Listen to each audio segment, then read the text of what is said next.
Hello, I'm Audrey Brown, and today in Focus on Africa, why are medical practitioners on strike in Ethiopia? We'll hear from a doctor that it's not just about pay. More than any profession, it sacrifices and it's a stressful environment to work. Patient treatment needs a huge dedication. So I don't think that people truly understand our condition. First, we go to Ethiopia.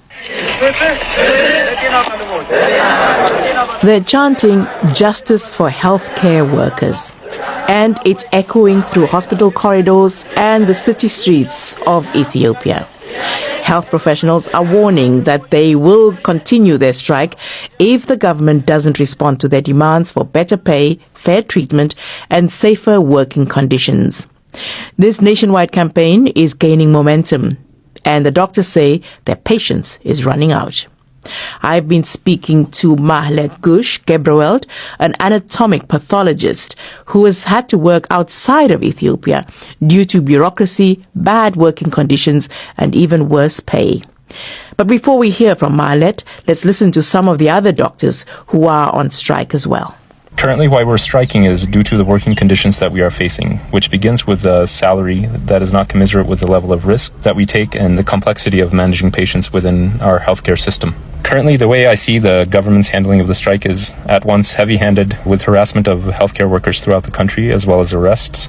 With each additional day this goes on, trust will continue to further erode between us and the Ministry of Health. My net salary is $52. That's my monthly payment. You can imagine that. And there is no other payment. Some hospitals haven't paid the overtime payment for more than a year. Subspecialists who spent more than 25 years of their life dedicated for medicine are being paid less than $100. This strike isn't just about salaries. It's about dignity, safety, and respect for health professionals. And now to Mahlet. Why does she support the strike? There is insufficient resource health system in our country. Regarding patient management, we have poor supply of medicine still, especially in the oncology department, like ours, pathology. We have these major problems that has not been changed for decades. Similar questions has been raised years back, but the changes were given are very less, and we have the same financial crisis. We couldn't afford our housing, rental payment, and transportation. So we couldn't afford anymore to live by paying this, and we have difficulty to survive with the economic change that government has made in the past few months. What happened in the last few months that made doctors take this step? You say that these conditions have been like this for years. Why now to do something about it?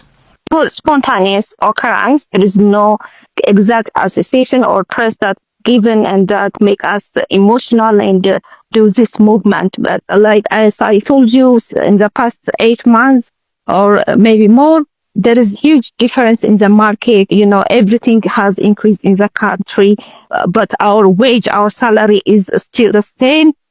So we couldn't afford anymore to live like this. We are having a huge crisis to do our job, to go to our workplace. We don't have transportation. And we all agree with that concept of making a change in the health system. So whenever doctors and nurses go on strike, people always ask, but what about the patients? They are suffering. So I'm asking you, what about the patients? They suffer when you go on strike. Doctors and nurses who are doing their job in the emergency department, we didn't close the emergency department. It is the cold case and medical outpatient departments that are not giving services at this moment during the strike. But we have said so many times, we have asked similar questions months back, and since also the schedule of strike was told like a month back, but still there is no adequate answer from the government. Of course, the patients will be harmed, but since the government is not answering our questions to make a pressure, as long as the emergency and critical cases are handled, the cold cases will be fine according to our scenario.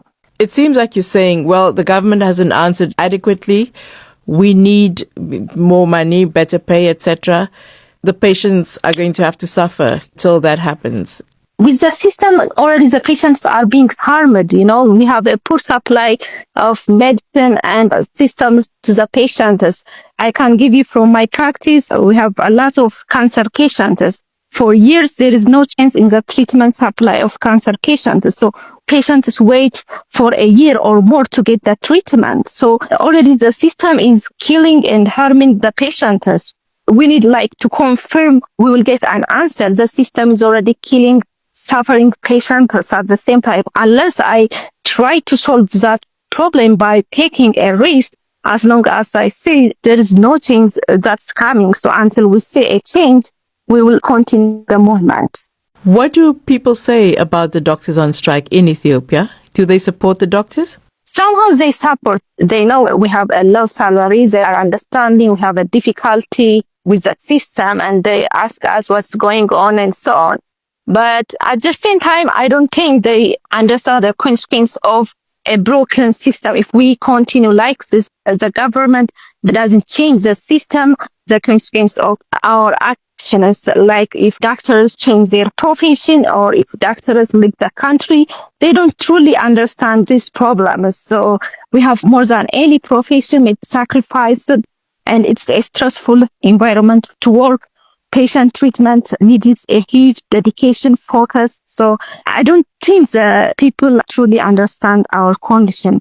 Most of them, they be strong, don't give up. Someday you'll have a bright light. So please just try your best to do good things to the patient. That's what they say. They just support us psychologically, but no one or even media give it a huge attention about our problems. Are there discussions or a compromise, a way out of this strike between government, Department of Health, and the doctors? Yesterday, the Minister of Health, she just gave her own interview. Otherwise, until this moment, I haven't heard any form of compromise or negotiation that's being made between doctors, health professionals, and the government. Malet Gush Gebreweld, an anatomic pathologist.